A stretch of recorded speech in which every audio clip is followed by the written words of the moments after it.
Siddhaswarupananda, Paramahamsa namine, Gora Karuna Swarupaya, Radha Krishna Prestayate.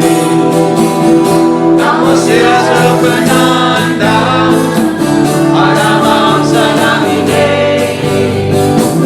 Gora Karuna Swarupaya, Radha Krishna Prestayate. Shri Krishna Chaitanya, Radha Krishna Nayanya, Shri Krishna Chaitanya, Radha Krishna Nayanya, Shri Krishna Chaitanya, Radha Krishna Nayana, Shri Krishna Chaitanya, Radha Krishna Nayana, Shri Krishna Chaitanya, Radha Krishna Nayanya, Shri Krishna Chaitanya, Radha Krishna Nayana. Haribol. Shri Krishna Chaitanya, Radha Krishna Nayana, Shri Krishna Chaitanya, Radha Krishna Nayana. Bhaja Shri Krishna Chaitanya, Prabhu Nityananda, Shri Advaita Garadhara, Shri Vasudeva Bhakta Vrinda.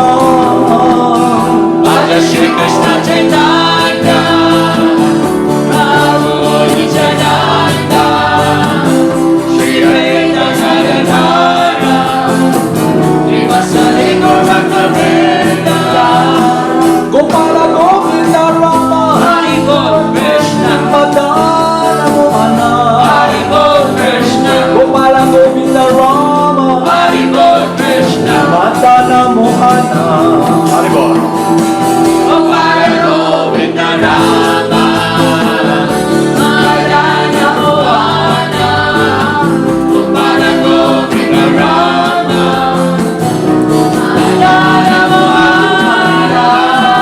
Gopala Govinda Rama, Hari Bol Krishna, Madana Mohana, Hari Bol Krishna, Gopala Govinda Rama, Hari Bol Krishna, Madana Mohana. Gopala Govinda Rama, Madana Mohana, Gopala Govinda Rama, Madana Mohana. Gopala Govinda Rama, Hari Bol Krishna, Madana Mohana, Hari Bol Krishna, Gopala Govinda Rama, Hari Bol Krishna, Madana Mohana.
Siddhaswarupananda Haribol Krishna, Paramahamsa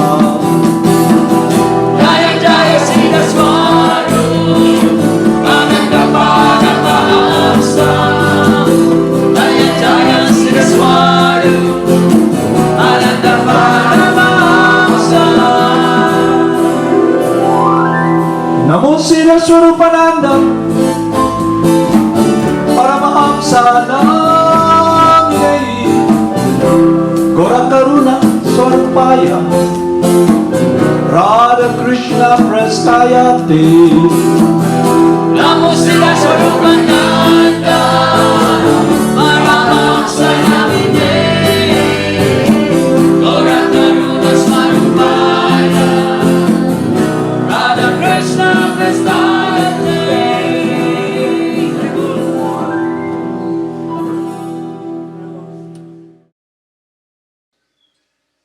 Haribol. Okay. So before we continue with our reading on the teachings of Lord Chaitanya, so since we have new people around, we'll just have some background of what we do here. And I know you've been oriented already, but maybe it's because of the education training where we have to unlock difficulties for new people. And so there are two ways where we can gather knowledge. One is descending, and then the other one is ascending. So when we say ascending method, it's a way of gathering information or knowledge through our senses. So we have, as an example, we have the so-called scientists or natural scientists, wherein they gather knowledge. So when we talk about science, it's knowledge. It means knowledge, and these natural scientists, they gather information and knowledge through their senses, and they have this peer review, and they discuss amongst themselves the experiences that they've had, and then they come into a conclusion about the knowledge. For example, if you've noticed, some years back, people think that the earth is flat. So this was their observation, and so it's a common knowledge during that time that the earth is flat. And then somehow they've observed that it does not explain when some voyagers try to travel the world, and they've noticed that they just go around, from the east to the west, and then from the west back to the east. So they have concluded that the earth is not flat, it's round. So from Europe they traveled, and then they arrived at Asia, and from Asia they went back to Europe, not following the same route, and then they have concluded that the earth is round, it's not flat. So this type of knowledge, we call it relative, because it depends on the observation of the observer. It depends on the conclusion of the observer. So these so-called natural scientists acquire such knowledge based on the limitedness of their senses. So this is the ascending way of acquiring knowledge. The other one is the descending process, wherein we acquire knowledge from someone who knows the truth, we accept it, and then we pass it on downwards. So we are following the ascending method wherein the knowledge we receive from a bona fide spiritual master, a bona fide teacher, and such teacher or spiritual master did receive the same knowledge from a teacher also. So we call this the Parampara system, wherein a teacher must have a teacher. So this teacher also has received a teacher, accepted a teacher, so on and so forth. And the start of this knowledge is God. So God gave this knowledge through the disciplic succession, passed on until it reaches us now. So what we do here is we hear, we listen to the spiritual master, and whatever we have heard and understood, we pass it on. So this is the descending method of acquiring knowledge.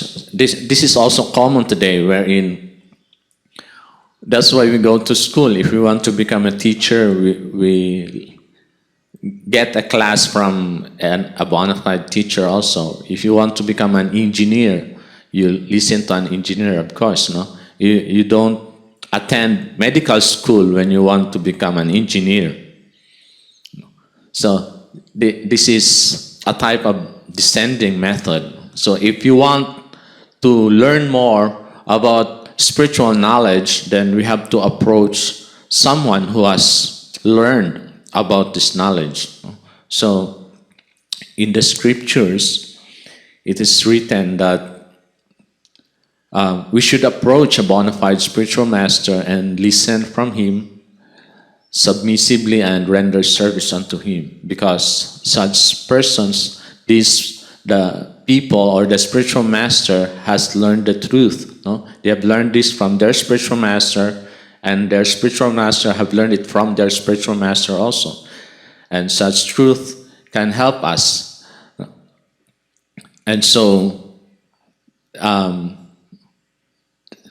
from here, we can now analyze the information that we encounter, if it's useful for us or not.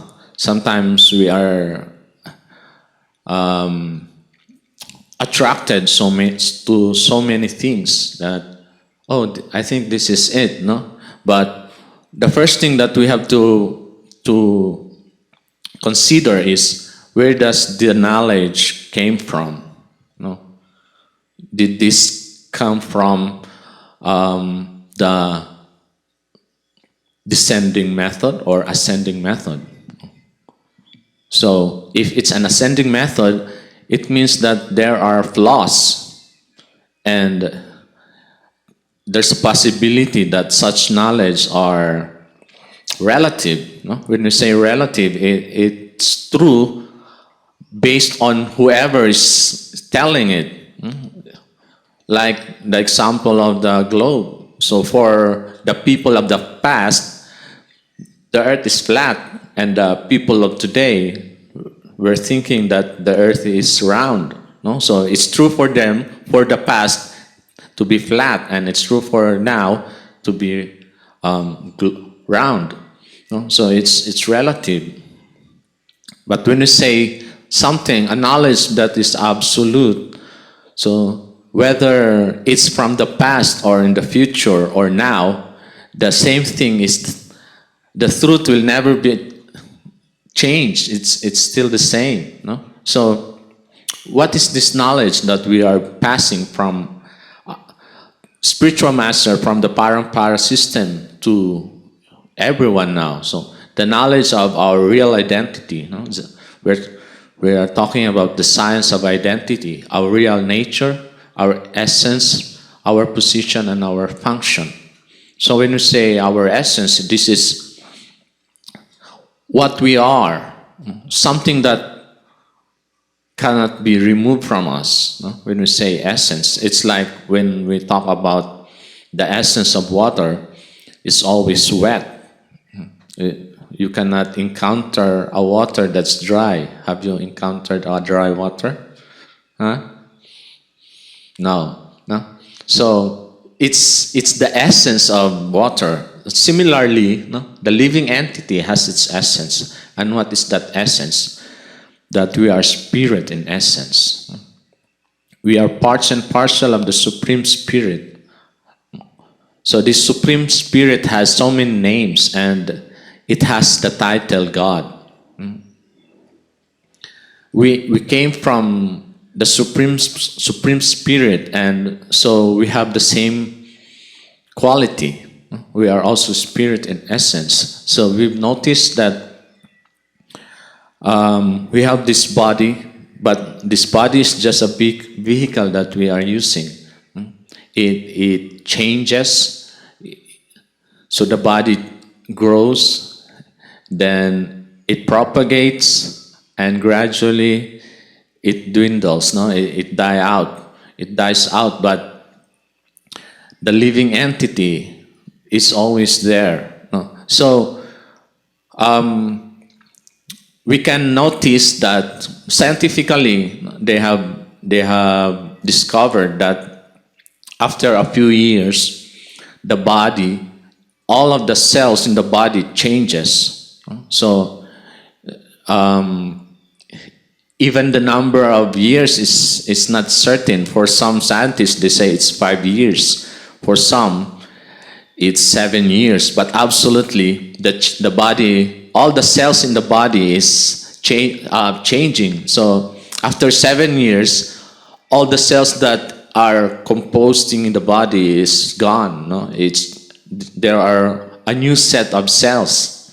So we can say that after 7 years, the body that we have before is a different body now because of the cells that composes it. No? So to understand this concept, we can use the analogy of the falls. You know, the waterfalls. If you look at it, it's the same falls, but you know that the water that composes that falls is different because it's continuously flowing.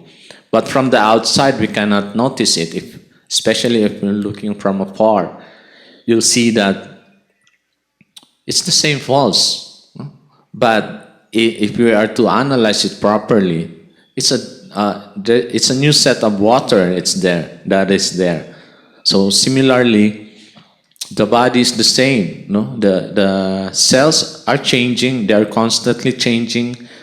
We have the process of metabolism where the food that we intake, the air that we breathe, it continuously changes. No? We inhale oxygen, and then it's the change into carbon dioxide.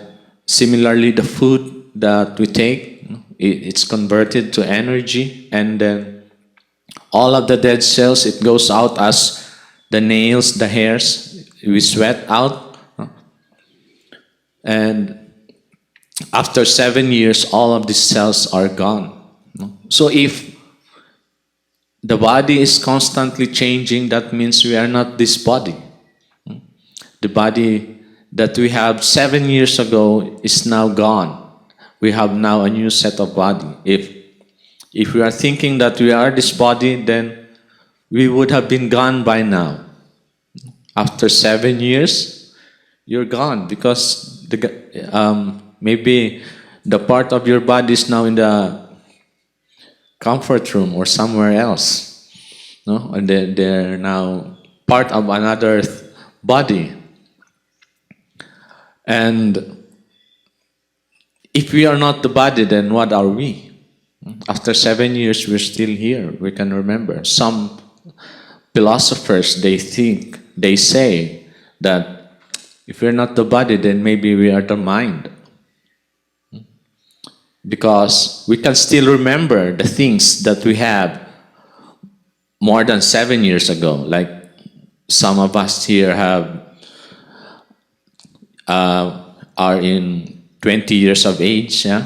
And some are 15, so it's more than 7 years now, but we can still remember things before more than 7 years. So some argue that maybe we are the mind. No? But if you've noticed, the mind keeps on changing also. Yeah? So sometimes you're thinking of something and then you'll just decide, oh, I changed my mind.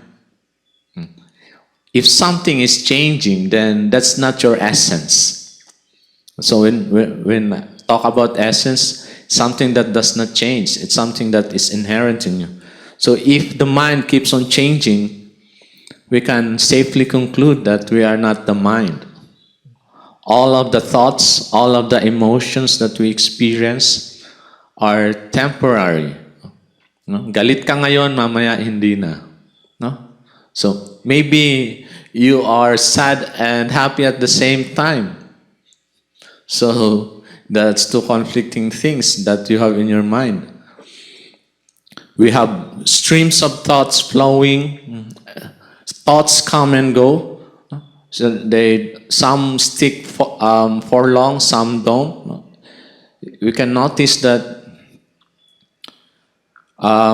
these thoughts are not constantly there. No, it's always changing. And another thing is, when you close your eyes, you can only see your thoughts. Ang nakikita lang natin is what's in our mind. And the question is, who is looking at the mind? If you are the mind, then who is looking at it? So we, the spirit soul, are the one looking at the mind. And that proves that we are not the mind. So if we are not the mind, we are not the body, then what are we? Who are we? We are spirit souls. We are the energy that pervades in the body. We are the ones who control the body. That's why this body moves, because there's an energy. There is life. We are life. We are the ones responsible for the movement of this body.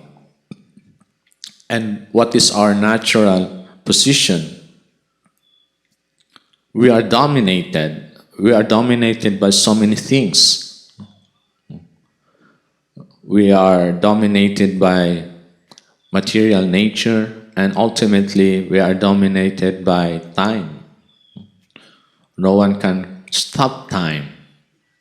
It's something that we cannot stop. So this proves how we are dominated, and our eternal function is service.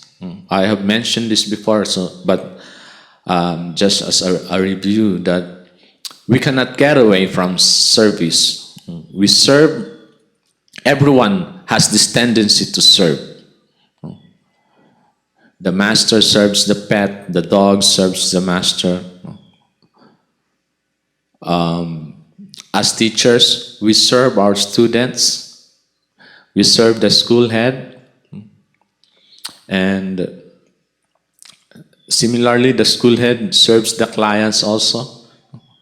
So we can't get away from such service. But if we are to analyze it closely, since we are parts and parcel of the Supreme Soul and we are dominated, so this tendency of service, we can only be satisfied if we divert this service attitude or this service tendency to the Supreme Person. Everyone is happy serving, but real happiness can be acquired when we divert this loving service to the Supreme Person. And so people may argue, hey, this is not written on our scriptures. So, like most of us here, we grew up in the Christian faith. We were educated following the teachings of the Bible, and we can notice that it's not some of the things that we've been discussing here, it's not clearly written there. No? And it's like saying that we are limiting the power of God, that God can appear only in one book, no? Or in one compilation of books. So the Bible is not one book, but it's a compilation of books. So we're saying that God can only appear in this compilation of books. No? We're limiting the power of God. So when we do that, then it's not God anymore. When we limit His power to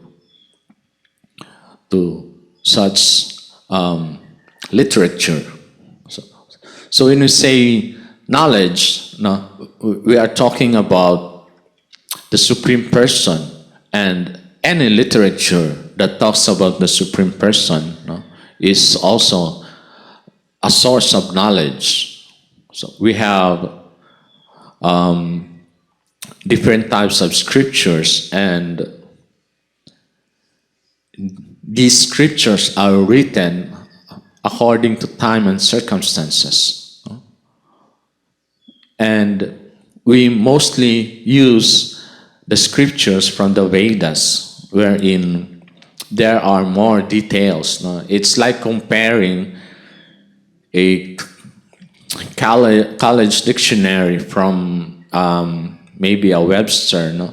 So if you've noticed, the college dictionary is like a pocket book. It's so small and it cannot contain all of the word meanings. But when we look at a large Webster dictionary, there are so many things written there. No? It explains more about certain topics. No?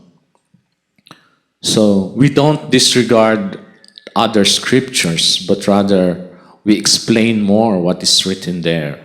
And if one has an understanding of the will of God, then they can arrive at the conclusion that all scriptures have the same message. And what is that message? God wants everyone to engage in love and service to Him, to develop this loving relationship with Him. That's why when Jesus Christ was asked, someone asked Him he said that the question was, in the old scriptures, no, in the Jewish book, the Torah, in that scripture, it was written there that an eye for an eye, a tooth for the tooth. No? And you are teaching love. No? So what is, they're thinking that it's a contradiction. No? It's a contradiction from the old book. So what's the greatest commandment? No? This person asked. So Jesus Christ answered. No? So when He answered, He was not making up new things or creating new commandments or whatever. No? So He quoted from the same compilation. No? So He was quoting the Old Testament. And He said, the greatest commandment is to love God. No? So this instruction, no, is not exclusive to the New Testament. No? As a matter of fact, this is a quotation from the Old Testament. So we can see here that Jesus Christ was not creating something new. No? He was just reinforcing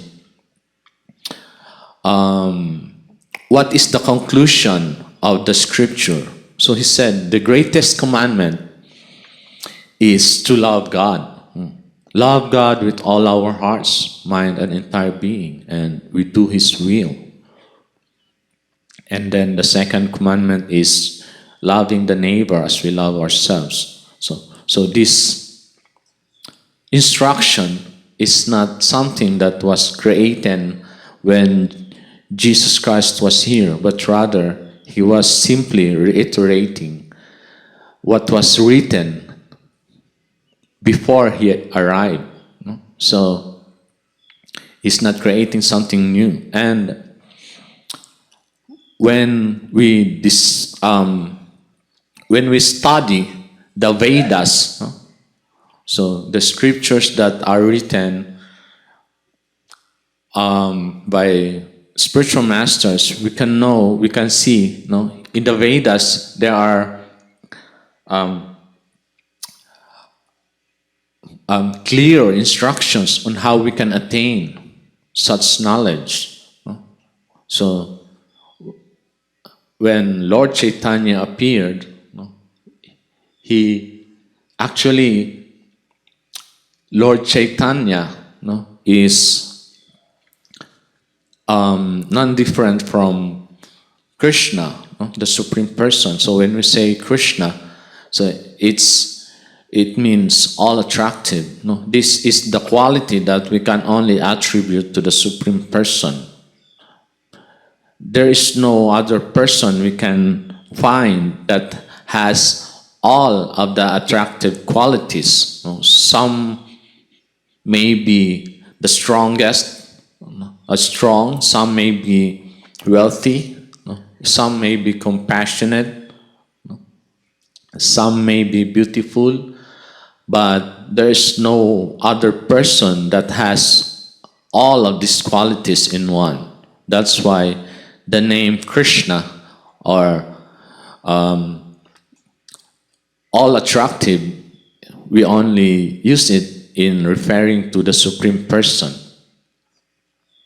So Lord Chaitanya, when he appeared, no, Krishna was curious about his devotees, especially Srimati Radharani. So Radharani is very much in love with Krishna, and Krishna was so attracted to Radharani's devotion, and he was curious what the devotees are feeling when they are in love with him. No? So ano ba tong they want to experience? He wants to experience that same feeling that the devotees are feeling. So Krishna appeared as Lord Chaitanya, no, some 500 years ago. He was curious and he appeared as a devotee, no, in the mood of Radharani. And this appearance that happened it's not like some people concocted that, oh, this is the Supreme Person. Actually, before his appearance, no, it was already written that the Supreme Person will appear in golden complexion. That's why we called Lord Chaitanya as Gauranga, because he appeared in golden complexion. No? So Lord Gauranga appeared in golden complexion as in the role of a devotee, so that he can show us how to become a devotee ourselves. So he set an example, because when Krishna appeared as the Supreme Person, as Krishna himself, he appeared with all opulences. No? So as the Supreme Person, as the Master. But when Krishna appeared as Lord Chaitanya, he appeared in the mood of Radharani as a devotee, so that everyone can follow his footsteps. There's no perfect devotee than Lord Chaitanya. He set the example on how we should act. And this example is the one we are following now. No? So we came from the parampara that follows Lord Chaitanya. So we can say that Lord Chaitanya is our spiritual master. So the students, the disciples of Lord Chaitanya spread these teachings, and each disciple became a disciple, so on and so forth, until now. No? We have our spiritual master, Jagad Guru, who came from this line of succession, the Parampara system, from Lord Chaitanya and Lord Krishna. And they are teaching us how we can achieve the conclusion of all the scriptures, how we can achieve, how we can taste the sweetness of love for God. So we'll now continue with the reading. If one can fix his mind on Krishna without deviation, he can attain a steadfast position in Krishna consciousness, Santarasa. When one attains Santarasa, unflinching faith in Krishna is established, and all material desires cease. These specific characteristics of Santarasa, unflinching faith in Krishna, and cessation of all desires which are not connected with Krishna, are common to all other rasas as well, just as sound is generally present in all other elements, air, fire, water, and earth, because it is produced from the sky. Similarly, these two characteristics of Santarasa are present in other transcendental relationships, such as Dasya, Sakya, Vatsalya, and Madhura Rasa. So here, we are talking about the types of relationship that we can engage with the Supreme Person. So up until this moment, we've learned that we can serve God only by the master and servant relationship. But here in the teachings of Lord Chaitanya, he is telling us that we can have different relationships with God. No? Aside from the servant-master relationship, we can have, so there's servitorship or dasya, the one that we know. We have sakya or fraternity. No? So fraternity means brotherhood. We have, as an example, Lord Chaitanya and Lord Nityananda. We have Krishna and Balaram. Vatsalya or paternal affection. So we can relate with Krishna as our child, like Nanda Maharaj and Mother Sachi. We have Rukmini. We have Mother Devaki. So these are paternal affection. And of course, we have Madhura Rasa or conjugal love. This is the relationship that the cowherd girls have with Krishna. So when we speak of non-Krishna or desire which has no connection with Krishna, this does not mean that anything exists without Krishna. Actually, there cannot be anything non-Krishna because everything is a product of the energy of Krishna. Since Krishna and his energies are identical, everything is Krishna indirectly.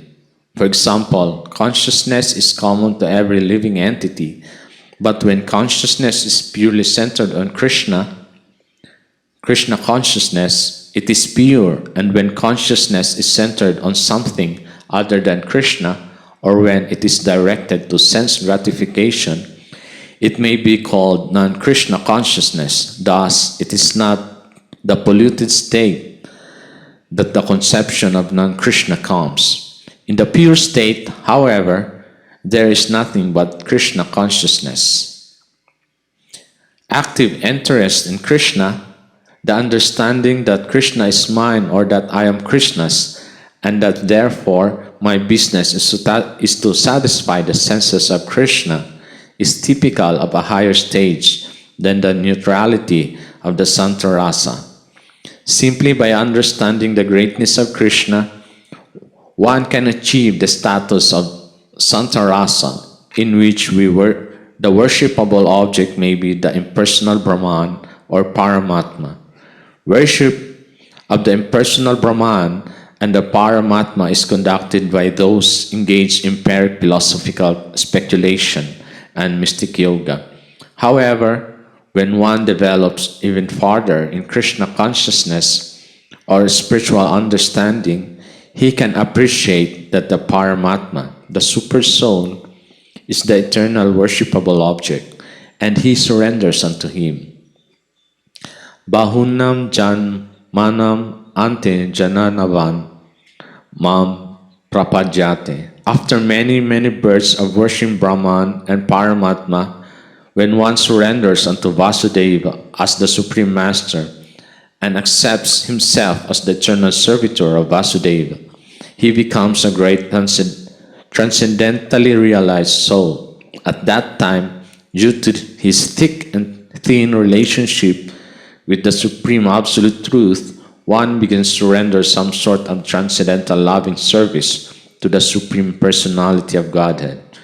Thus, the neutral relationship known as Santarasa is transformed into Dasya Rasa, servitorship. So, before, now we have discussed these three aspects of Absolute Truth, the Brahman, and then the Paramatma.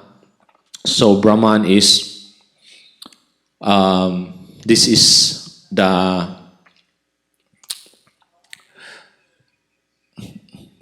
it's about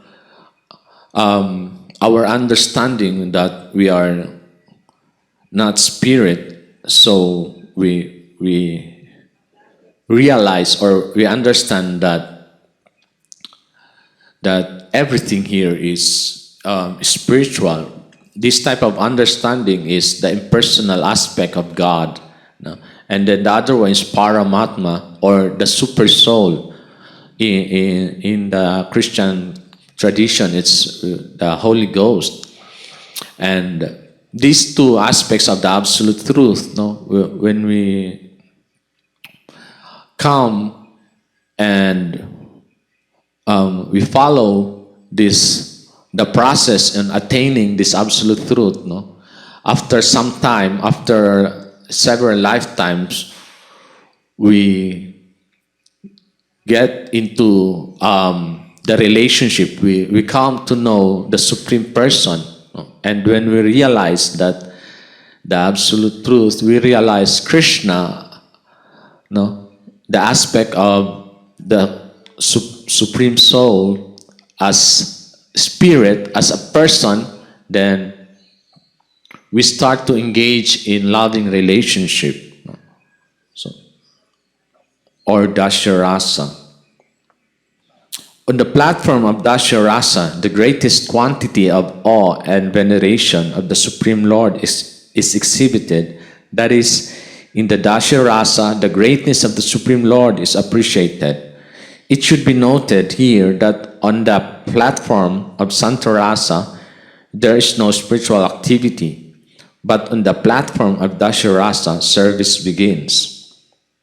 Thus, in Dasya Rasa, the quality of Santarasa is exhibited, and in addition, there is consciousness of the transcendental taste of service.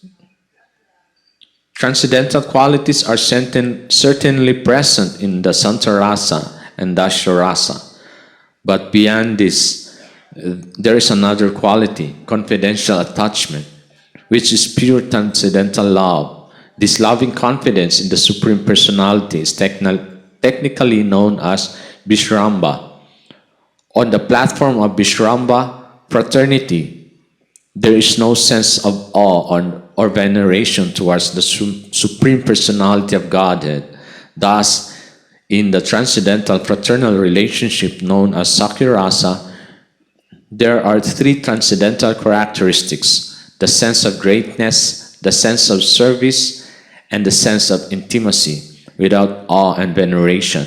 Thus, in the Sakya-rasa, the relationship of fraternity, the transcendental qualities are further increased.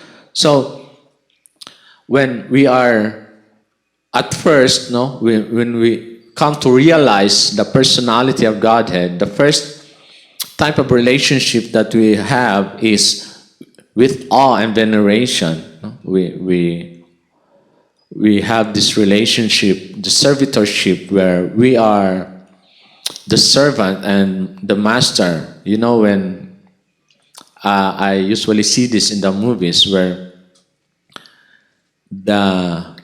someone like the king or the prince, no, someone with royalty, and the servant cannot just talk freely to the master, no? And the servant must first ask permission. No? So we can find this maybe in the movies. No, the servant will ask first, allow me to speak, and then so when he is allowed, that's the time that he can speak. So that type of relationship is with awe and veneration. But when what's this? When there's another one, higher than this type of relationship is Sakya-rasa. This is the relationship of fraternity. When we are in such relationship, the awe and veneration is gone. No? There's more closeness or more intimacy. Similarly, on the platform of paternal affection, Vatsalya rasa, there are four qualities. In addition to the three qualities already mentioned, there is the sense that the Supreme Lord is dependent on the mercy of the devotee. As a parent of the Supreme Personality of Godhead, the devotee sometimes chastises the Lord and considers himself to be the Lord's maintainer. This transcendental sense of being the maintainer of the Supreme Maintainer is very pleasing, both to the devotee and to the Supreme Lord. So higher than fraternity is paternal affection. No? So in fraternal affection, we have sense of greatness, the sense of service, and the sense of intimacy. But in the paternal affection, aside from these three, no, there's an additional quality. So this quality is wherein the Supreme Person is dependent upon the devotee. No? So Krishna, the Supreme Person, enjoys, and the devotee also enjoys, this type of relationship wherein the Supreme Person depends on the devotee. No? So here the devotee is the one who is being depended upon by the Supreme Person. No? So we can see we have heard about stories wherein Krishna was taken care of by Mother Yasoda. No? So this is the platform of paternal affection. And the Lord instructed Srila Rupa Goswami to write the transcendental literature named Bhakti Rasamrita Sindhu, the science of devotional service, and indicate therein the substance of these five transcendental relationships. It explained in that great literature how the transcendental relationship of Santarasa, taking the shape of unflinching faith in Krishna, this further developed into Dasya Rasa with the spirit of service, and then to Sakya Rasa or undeterred fraternity, and further to the transcendental platform of paternal love, wherein one feels himself to be maintaining the Lord. All these relationships culminate on the highest platform of conjugal love, Madhura Rasa, wherein all these transcendental relationships exist simultaneously. So, these are the relationships that one can attain when we develop a relationship with God. So, these types of relationship, we cannot force ourselves into it. No? So gradually we can experience what stage we are in, no? by regularly hearing and chanting the names of God, and also hearing the pastimes of Krishna. There will be stories that will be more attractive for us. No? It depends on the type of relationship that we have with the Supreme Person. And so, this explains, no, that Krishna, we can have relationship with Krishna on different rasas, no? Not only with awe and veneration, like what we have learned based on how we were brought up. No? We can be loving Krishna with fraternal, yung paternal affection or fraternity, relationship of fraternity, no? Or in conjugal love relationship. So these teachings was taught by Lord Chaitanya to Srila Rupa Goswami, and now we are hearing this knowledge passed on through the disciplic succession or parampara. And so that ends the topic on teachings of Rupa Goswami. No? So we'll end here also. Om Namo Bhagavate Vasudevaya.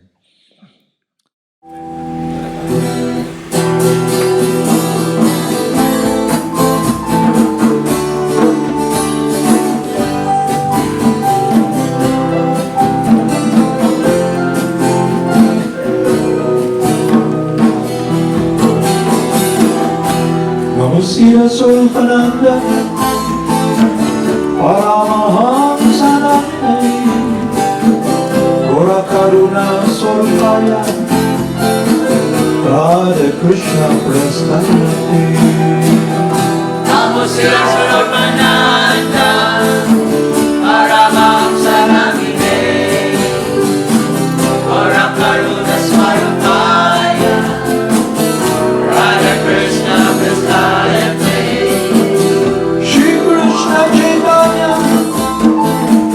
Radha Krishna Nayanya, Shri Krishna Chaitanya, Radha Krishna Nayanya, Shri Krishna Chaitanya, Radha Krishna Nayanya, Shri Krishna Chaitanya, Radha Krishna Nayanya, Shri Krishna Chaitanya, Radha Krishna Nayanya, Shri Krishna Chaitanya, Radha Krishna Nayanya, Shri Krishna Chaitanya, Radha Krishna Nayanya, Shri Krishna Chaitanya, Radha Krishna Nayanya. Bhaja Shri Krishna Chaitanya, Prabhu Nityananda, Shri Advaita Gadadhara, Shri Vasudeva Gaur Bhakta Vrinda. Hare Shri Krishna Chaitanya, Prabhu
Jaya Gauranga, Haribol Krishna, Jaya Jaya Gurudev, Haribol Krishna, Jaya Jaya Gauranga, Jaya Jaya Gurudev, Jaya Jaya Gauranga, Jaya Jaya Gurudev, Jaya Gauranga, Jaya Jaya Srila Prabhupada, Haribol Krishna, Jaya Jaya Gurudev, Haribol Krishna, Jaya Jaya Srila Prabhupada, Haribol Krishna, Jaya Jaya Gurudev, Jaya Jaya Srila Prabhupada, Jaya Jaya Gurudev, Jaya Jaya Srila Prabhupada, Jaya Jaya Gurudev, Jaya Jaya Siddhaswarupananda, Haribol Krishna, Paramahamsa, Haribol Krishna, Jaya Jaya Siddhaswarupananda, Haribol Krishna, Paramahamsa, Jaya Jaya Siddhaswarupananda, Paramahamsa, Jaya Jaya Siddhaswarupananda, Paramahamsa. Namo Siddhaswarupananda, Paramahamsa Namine, Gora Karuna Swarupaya, Radha Krishna Prastayate. Namo Siddhaswarupananda,